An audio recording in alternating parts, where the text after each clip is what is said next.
Film की शुरुआत होती है साल 2000 की उस घड़ी से, जहां एक अमेरिकी वैज्ञानिक जो फौज के लिए काम करता है अपने कोरियाई असिस्टेंट से कहता है कि लगभग 200 बोतल जहरीले केमिकल नाली में डाल दो। उसे बिल्कुल परवाह नहीं होती कि इसका नदी पर क्या असर पड़ेगा। सालों बाद लोग नदी में अजीब चीजें महसूस करना शुरू कर देते हैं। दो मछुआरे एक कप में एक मछली उठाते हैं और देखते हैं कि वह ठीक नहीं लग रही, किसी बदली हुई घिनौनी सी जीव जैसी लग रही होती है। जब उनमें से एक आदमी उसे छूने की कोशिश करता है, वह जीव उसे काट लेती है और उसके हाथ से कप गिराकर तेजी से पानी में लौट जाती है। अब दृश्य बदलता है साल 2006 में। एक पुल पर एक बिजनेसमैन खुदकुशी करने का सोच रहा होता है और छलांग लगाने से पहले पानी के नीचे कोई बड़ी सी चीज हिलती हुई देख लेता है। दोपहर के वक्त नदी के पास गैंगवू अपने बाप के स्नैक स्टॉल के अंदर सो जाता है। सेयो नाम का एक बेघर लड़का कुछ खाना चुराने की कोशिश करता है, लेकिन उसका भाई सेजिन उसे वहां से ले जाता है। स्टॉल का मालिक हैबोंग अपने बेटे को जगाता है और काम पर लगने को कहता है। उसी समय गैंगवू अपनी बेटी यूनसियो को स्कूल से लौटते हुए देखता है। यूनसियो गुस्से में होती है क्योंकि गैंगवू पेरेंट्स मीटिंग में खुद नहीं गया था और अपने शराबी चाचा को भेज दिया था। वह अपने पिता की कॉल्स नजरअंदाज कर रही होती है क्योंकि उसके पास बहुत पुराना फोन है जिसमें नेटवर्क भी ठीक नहीं आता और उसे सार्वजनिक जगहों पर निकालने में शर्म आती है। फिर गैंगवू और यूनसियो स्टॉल के अंदर भागते हैं, जहां गैंगवू एक छिपा हुआ डिब्बा निकालता है जिसमें वह पैसे जमा कर रहा था ताकि अपनी बेटी को नया फोन दे सके। फिर वह टीवी ऑन करता है और देखता है कि हान नदी से एक लाश मिली है जिसकी आधी बॉडी गायब होती है, लेकिन वह चैनल बदलकर गैंगवू की बहन नमजू को तीरंदाजी टूर्नामेंट में हिस्सा लेते हुए देखने लगता है। तभी हैबोंग आकर गैंगवू को कुछ मुफ्त स्नैक्स लेकर शिकायत कर रहे ग्राहकों के पास भेज देता है। गैंगवू उन्हें पुल के नीचे लटकी एक अजीब सी चीज को घूरते हुए पाता है।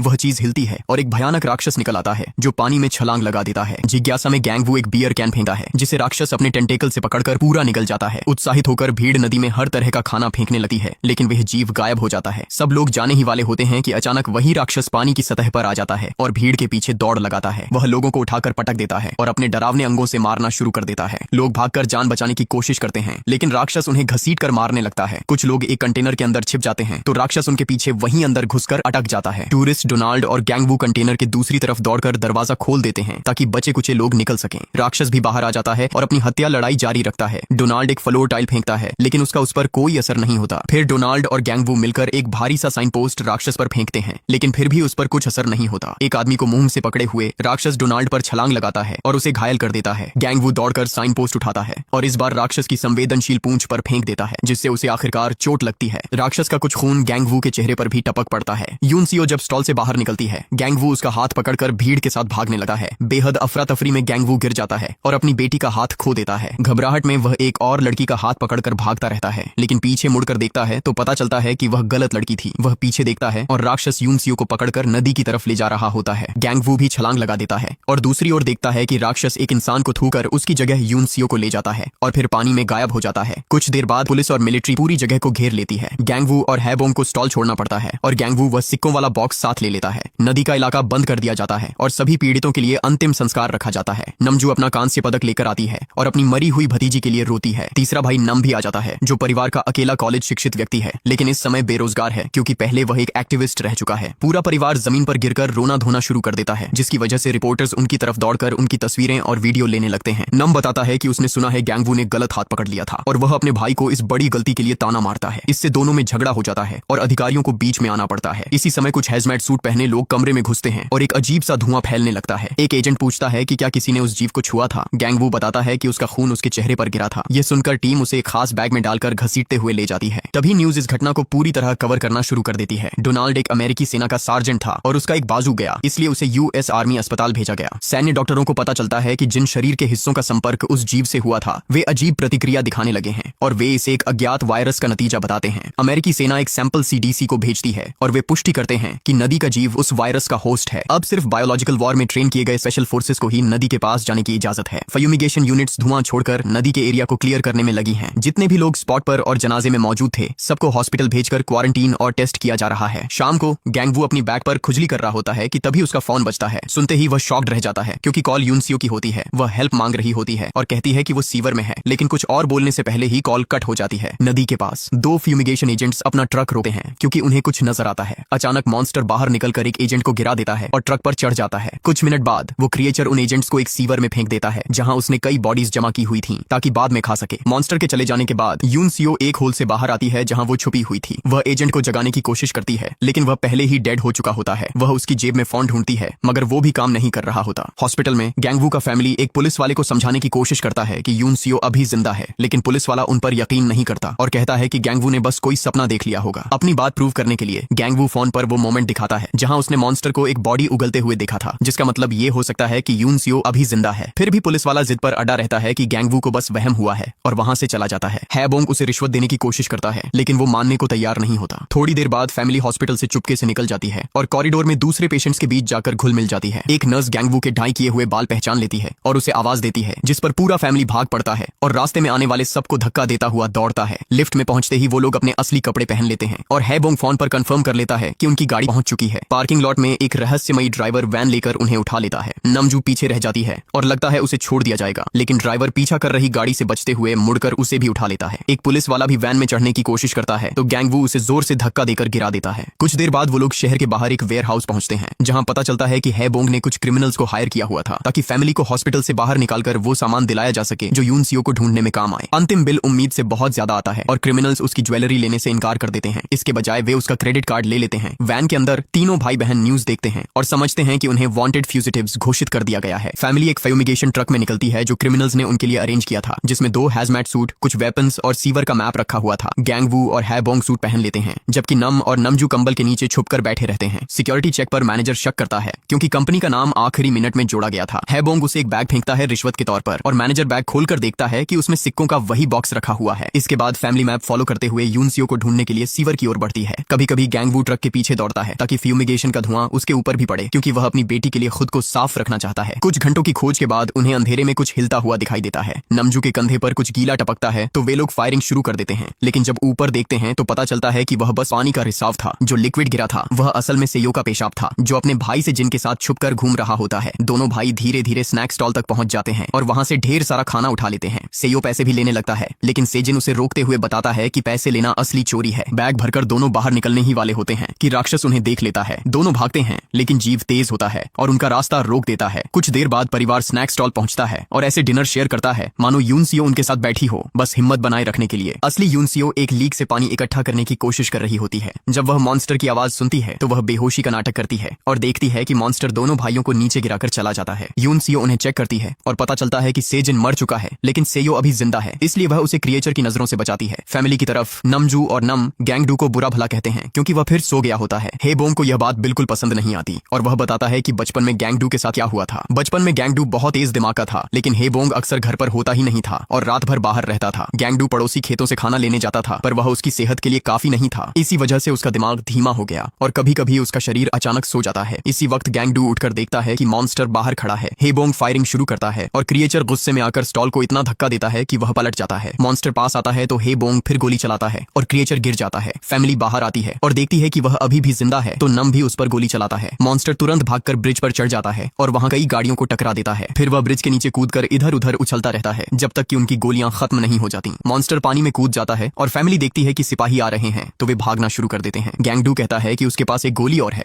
तो हैबोंग उसका गन लेकर बच्चों से कहता है कि ट्रक तक भागो, जब तक वह मॉन्स्टर को रोकता है। जैसे ही मॉन्स्टर बाहर आता है हैबोंग गोली चलाने की कोशिश करता है, लेकिन पता चलता है कि गैंगडू ने गलत गिनती की थी और गोलियां थी ही नहीं। मॉन्स्टर उसे जोर से गिरा देता है, फिर अपने टेंटिकल से पकड़कर जमीन पर पटक देता है और हैबोंग तुरंत मर जाता है। भाई बहन अपने पिता के लिए रोते हैं लेकिन उनका गम अधिकारियों के आ जाने से टूट जाता है। नम और नमजू को खींच कर ले जाता है जबकि गैंगडू अपराध बोध में आकर खुद को अधिकारियों के हवाले करने का फैसला करता है। कुछ समय बाद खबर आती है कि डोनाल्ड वायरस से मर गया। सीडीसी यह तय करता है कि वह एजेंट येलो का इस्तेमाल करेगा, एक केमिकल सिस्टम जिसे अमेरिका ने वायरस फैलाव और बायोलॉजिकल टेररिज्म के लिए बनाया था। ये केमिकल हवा में फैलाना कई लोगों के लिए अनसेफ माना जाता है, इसलिए लोग इसके खिलाफ प्रोटेस्ट करने के लिए तैयार हो जाते हैं। खबर यह भी बताती है कि वायरस के लक्षण आम सर्दी जैसे हैं, इसलिए लोग सड़कों पर किसी के छींकने या खांसने पर दूर हट जाते हैं। इसी दौरान नम अपने पुराने वर्कर दोस्त फाद गुएवारा से मिलता है। गुएवारा ऑफिस बंद होने के बाद छुपकर नम को अंदर ले जाता है क्योंकि वह एक टेलीफोन कंपनी में काम करता है और यून सियो की कॉल ट्रेस कर सकता है। कंप्यूटर पर कॉल आसानी से मिल जाती है लेकिन जीपीएस एक्सेस करने के लिए पासवर्ड चाहिए होता है। गुएवारा बार बार शक भरे अंदाज में नमजू के बारे में पूछता रहता है तो नम बताता है कि वे दोनों सीवरों में अलग हो गए थे और उसे नहीं पता कि नमजू कहाँ है। डेस्क पर लिखा पासवर्ड काम नहीं करता तो गुएवारा कहता है कि वह मैनेजर के ऑफिस में पासवर्ड ढूंढता है। असल में वह सिर्फ नाटक कर रहा होता है। उसके सारे दोस्त वहीं छिपे होते हैं ताकि नाम को इनाम के लिए पकड़ सकें। इसी बीच नाम को एक और पासवर्ड नोट मिलता है और इस बार सिस्टम अनलॉक हो जाता है। उसे आखिरकार यून सियो का लोकेशन मिल जाता है। जैसे ही वह मैप पर मार्क कर रहा होता है उसे पता चलता है कि ऑफिस से सब लोग उसे पकड़ने के लिए निकल रहे हैं। नम एक क्लिप को प्लग में लगाकर सॉकेट में घुसा देता है। शॉर्ट सर्किट होता है और पूरा कमरा अंधेरे में डूब जाता है। टीम घबरा जाती है और अंधेरे में उसे ढूंढती रहती है, लेकिन जब लाइट वापस आती है नम पहले ही भाग चुका होता है। बाहर पुलिस की आवाज सुनकर उसे ब्रिज से कूदना पड़ता है। गिरने की वजह से उसका शरीर दर्द से भर जाता है और वह ब्रिज के नीचे नामजू को यून सियो का लोकेशन टेक्स्ट करने के बाद बेहोश हो जाता है। उधर नामजू अभी तक योनसियो को ढूंढ रही होती है। वह ब्रिज की बीमों में सो जाती है, पानी में छिपकर रहती है ताकि कोई उसे देख न ले, और फैमिली स्टोर से खाना चुराकर जिंदा रहती है। वह फोन चार्ज करती है और अपने भाई का मैसेज देखती है। नामजू तुरंत वोनहियो ब्रिज की तरफ दौड़ती है और गैंगडू को कॉल करके सब कुछ बताती है। बदकिस्मती से मॉन्स्टर उसे ढूंढ लेता है और तीर चलाने से पहले ही उसे जोर से मार देता है, जिससे वह एक बेहद तंग सीवर में गिर जाती है। नामजू बेहोश हो जाती है और क्रिएचर वहां तक नहीं पहुंच पाता, इसलिए वह चला जाता है। लैब में गैंगडू की उम्मीद फिर जाग उठती है और वह भागने की कोशिश करता है, लेकिन मेडिकल टीम उसे पकड़ लेती है और उसे सिडेटिव इंजेक्ट कर देती है। 1 घंटा बीत जाता है, फिर भी वह बेहोश नहीं होता। सुई उसकी स्किन में जाते ही गैंगडू दर्द से चीख उठता है, जिससे एक अमेरिकन डॉक्टर उसकी तरफ देकर प्रक्रिया रुकवाता है। एक बाइलिंगुअल मेडिक की मदद से गैंगडू अपनी बेटी का पूरा मामला समझाता है और बताता है कि कैसे किसी ने उसकी बात पर यकीन नहीं किया। अमेरिकन डॉक्टर इंटरेस्ट दिखाने का नाटक करता है, लेकिन असल में वह सिर्फ गैंगडू की मेंटल स्टेट चेक कर रहा होता है। वह डिसाइड करता है कि वायरस उसमें डिमेंशिया जैसी हालत पैदा कर रहा है, इसलिए सैंपल उसके सिर से लेना होगा। कोरियन डॉक्टर को यह ज्यादा एक्सट्रीम लगता है, तो अमेरिकन डॉक्टर उसे साइड में ले जाकर असली बात बताता है। डोनाल्ड ऑपरेशन के दौरान शॉक से मर गया था और ऑटोप्सी में कोई वायरस मिला ही नहीं। क्वारंटीन में रखे लोगों के टेस्ट भी नेगेटिव आए, तो बहुत पॉसिबल है कि वायरस वैसे भी मौजूद ही नहीं। गैंगडू की इंग्लिश परफेक्ट नहीं, लेकिन basic no virus at all वह समझ जाता है और जवाब मांगता है। डॉक्टर्स फौरन उसे ऑपरेशन रूम ले जाते हैं, जहां उसके दिमाग से सैंपल लिया जाता है। सीवर्स में यून सेयो दोनों बॉडीज के कपड़े उतारकर उन्हें बांधती है और एंड पर एक कॉप का बैटन लगा देती है। सेयो की मदद से वह इस रोप को ऊपर फेंककर सीवर ग्रिल से जोड़ देती है, लेकिन अब वह रोप उसकी पहुंच से बाहर हो जाती है। इसी वक्त मॉन्स्टर वापस आ जाता है, तो दोनों बच्चे एक होल में छुप जाते हैं और देखते हैं कि मॉन्स्टर इंसानी हड्डियों का एक बड़ा ढेर उलट देता है, जिसमें एक बियर कैन भी होती है। फिर वह एक और इंसान को खाने के लिए नीचे आता है, लेकिन वह बच्चों की हल्की सी आवाज सुन लेता है। वह अपना मुंह होल में डालने की कोशिश करता है, तो बच्चे पीछे हटते जाते हैं जब तक कि वे उसकी रीच से बाहर नहीं निकल जाते। ऑपरेशन के बाद गैंगडू अपने आप को नंब स्टेट में दिखाता है। जब एक डॉक्टर उसका ब्लड सैंपल लेती है, गैंगडू मौका देखकर उसे पकड़ लेता है और नीडल को वेपन बना लेता है। वह धमकी देता है कि वायरस वाला ब्लड उन पर स्प्रे कर देगा, तो डॉक्टर डर कर पीछे हट जाते हैं और उसे बाहर निकलने देते हैं। लैब एक कंटेनर में होती है जो शहर से बाहर है और सोल्जर्स लंच कर रहे होते हैं। डॉक्टर को शील्ड की तरह इस्तेमाल करते हुए गैंगडू टेबल्स को किक करके गिरा देता है और एम्बुलेंस लेकर भाग जाता है। ब्रिज के नीचे नाम होश में आता है और पता चलता है कि एक ट्रैम्प ने उसकी जान बचाई। वह ट्रैम्प से वोनहियो ब्रिज का रास्ता पूछता है और पैसों के बदले उसके खाली बियर बॉटल्स ले लेता है। ट्रैम्प एक बॉटल नाम के सर पर तोड़ देता है और बोलता है कि पैसे सब कुछ नहीं खरीद सकते, लेकिन फिर भी गाइड बनने को तैयार हो जाता है। दोनों एक कैब लेते हैं और सफर के दौरान खाली बॉटल्स से मोलोटोव बॉम्ब्स बनाते हैं। सड़कों पर लोग एजेंट येलो के खिलाफ प्रोटेस्ट करने के लिए जमा हो रहे होते हैं, जो वोनहियो ब्रिज पर ही रिलीज होगा। यूनसियो होल से निकलकर देखती है कि मॉन्स्टर सो रहा है। वह एक कैन फेंककर चेक करती है कि क्रिएचर रिएक्ट तो नहीं करेगा। फिर वह भागकर मॉन्स्टर की बॉडी पर जंप करती है ताकि रोप तक पहुंच सके। वह रोप पकड़ लेती है, लेकिन सुकून ज्यादा देर नहीं टिकता, क्योंकि मॉन्स्टर अपनी टेंटेकल से उसे वापस नीचे खींच लेता है। क्रिएचर अभी भी सोता हुआ लगता है, हो सकता है ये नींद में ही कर रहा हो। यूनसियो अपने पैरों से हल्का सा हिलाती है, जिससे क्रिएचर जाग जाता है। मॉन्स्टर फौरन दोनों बच्चों पर जंप कर देता है। कुछ मिनट बाद गैंगडू सही सीवर ढूंढ लेता है और वहां पड़ी हड्डियों का ढेर देकर टूट जाता है। सबसे बुरा सोचकर वह यूनसियो की रोप से नीचे उतरता है और उसके जैकेट पर लगा नेम टैग देख लेता है।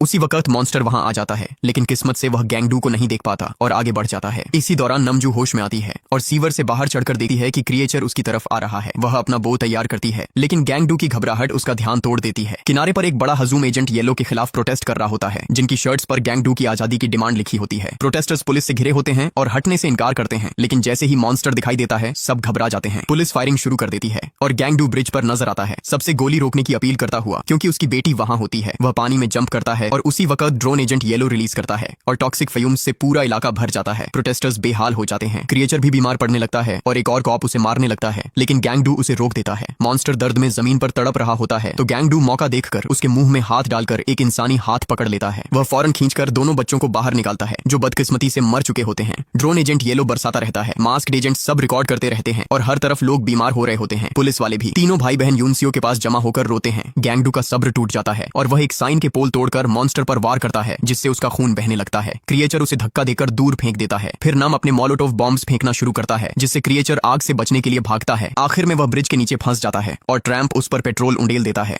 नम अपना आखिरी बॉम्ब फेंकना चाहता है, लेकिन वह हाथ से स्लिप होकर उसके पास ही टूट जाता है। नमजू आगे आती है, एक एरो को आग लगाकर सीधा मॉन्स्टर की आंख में छोड़ देती है, जिससे पूरा क्रिएचर जल उठता है। मॉन्स्टर पानी की तरफ भागने से पहले ही गैंगडू पोल को उसके मुंह में घुसा देता है और उसे हमेशा के लिए खत्म कर देता है। बाद में गैंगडू सेयो को चेक करता है, यह जानने के लिए कि क्या वह यूनसियो का दोस्त था। पता चलता है कि बच्चा जिंदा है, तो गैंगडू उसे टॉक्सिक एरिया से बाहर ले जाता है। कुछ हफ्तों बाद गैंगडू अपनी जिंदगी को संभाल चुका होता है। अब वह स्नैक स्टॉल चलाता है और सेयो का ख्याल रखता है। एक रात डिनर के दौरान टीवी पर यूएस अथॉरिटीज तस्लीम करते हैं कि कोई वायरस था ही नहीं, लेकिन गैंगडू और सेयो टीवी बंद कर देते हैं ताकि आराम से खाना खा सकें। अगर आपको यह वीडियो पसंद आई हो तो प्लीज चैनल को सब्सक्राइब जरूर करें और बेल आइकन को भी प्रेस कर दें ताकि ऐसी और वीडियो आप तक पहुंचती रहे। देखने के लिए धन्यवाद।